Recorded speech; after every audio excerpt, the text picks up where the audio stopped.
Do you know the Bible's first love story? In Genesis, in chapter 24, we learn that Rebekah and Isaac marry, and the Torah text, the biblical text, tells expressly that he loved her. The wedding is preceded by the couple's first encounter, and the Bible describes how Rebekah took her veil and covered herself after seeing Isaac, a passage, by the way, which you also can see in the exhibition and in the catalog as well. This story is told from the perspective of the bride-to-be, and it is her decision to cover herself. Just a little side comment, the custom for a Jewish bride to veil her face before the marriage ceremony is rooted in this biblical passage. Today's panel focuses on women's hair covering. But when it comes to the legal aspect in Judaism, we need to take a broader perspective. We need to examine other items of clothing and to look at Jewish men as well. Because in Judaism, what women do wear, such as a headscarf or a hat, has, religiously speaking, less significance than what women do not wear. I will explain in a moment what that means. But first, let me give a brief historical overview of men's head covering and women's hair covering. First, the men. Neither the Bible nor the Talmud, which is the core work of Rabbinic Judaism completed in the year 500.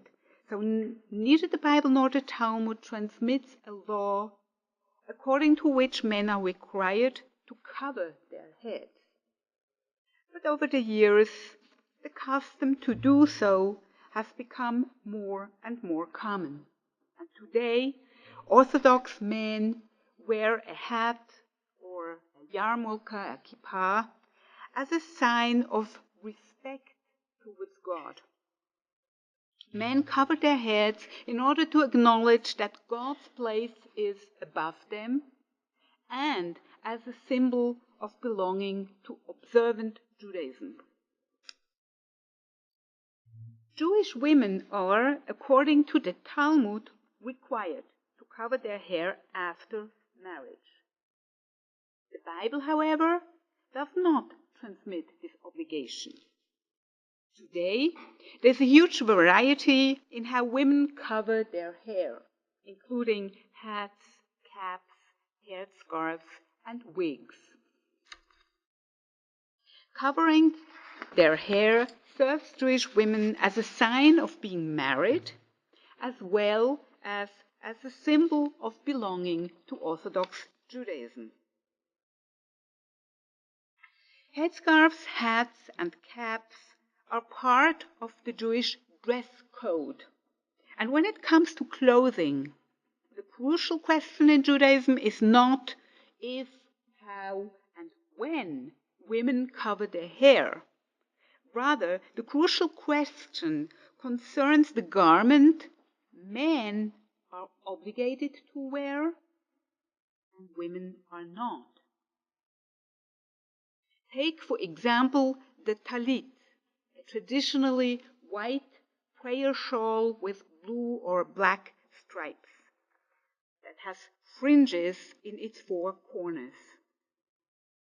Men are obligated to put on this shawl every day for the morning prayer, whereas women are exempt from this obligation.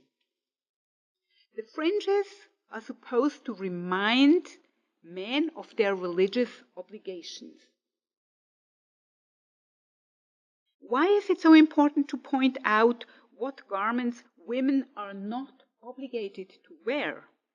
Because in Jewish ritual practice, the more commandments a person has to fulfill, the better. So it's different compared to what we experience in our daily lives. We don't want to have too many tasks. In Jewish ritual practice, it's the other way round.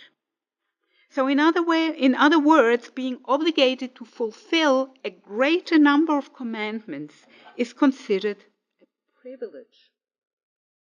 Jewish men and Jewish women, however, are not obligated to the same amount of commandments. To be more precise, men are obligated to fulfill more commandments than women. The prayer shawl in particular can be seen as one of man's important symbols of his ritual obligations, from which women are exempt and therefore not obligated. And being exempt from the obligation to wear a prayer shawl and from other commandments as well means to be less privileged, which has radical implications regarding Jewish women's ritual life on the one hand and Jewish women's status on the other hand.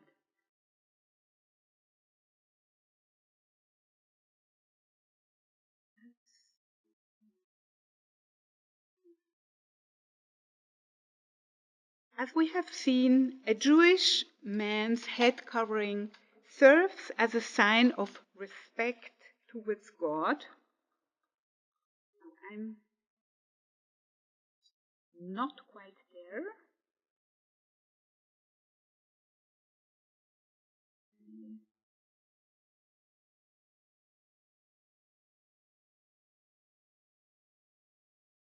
Sorry. And as we have seen, a Jewish man's head covering serves as a sign of respect towards God, while a Jewish woman's head covering serves as a sign of being married. This leads to another topic we need to address when talking about Jewish dress code, namely modesty, in Hebrew. The fact that a married woman has to cover her hair is not a Torah-based law, but rather a law rooted in Talmudic modesty regulations. In the opinion of a Talmudic rabbi, for example, a man may not say the daily Shema prayer with its famous opening words, "Hear, O Israel." So a man may not say the Shema prayer in the presence of a woman whose hair is not covered. The rule applies to other parts of women's bodies as well. While saying this prayer, a man may not see a woman's exposed leg or hear a woman's singing voice. What started off with one particular prayer has been extended over the years to praying and non-praying situations. It has become standard practice in observant Jewish daily life that women who are married have to cover their hair, and all women, married or not, have to dress modestly. Having said this, we get the following picture. 1. Men are obligated to put on certain ritual garments such as the prayer shawl.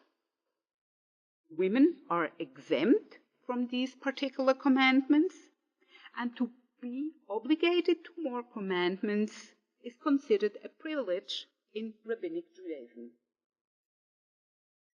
Second, the requirement that women cover their hair and dress modestly is rooted in the context of setting the parameters for men's prayer. Remember the Shema prayer. This means that the dress code of a Jewish man emphasizes his relationship to God.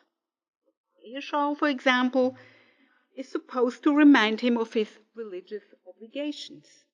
In contrast, the dress code of a Jewish woman serves the purpose of giving men a dignified space within which to express their relationship to God.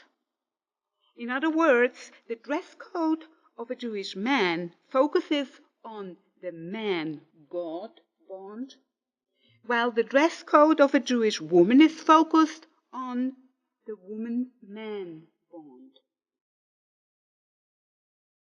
So, to sum up, in Judaism, what women do wear, such as a hat, a wig, a headscarf, has, religiously speaking, less significance than what women do not wear. To conclude, let's go back to Rebekah's and Isaac's first encounter.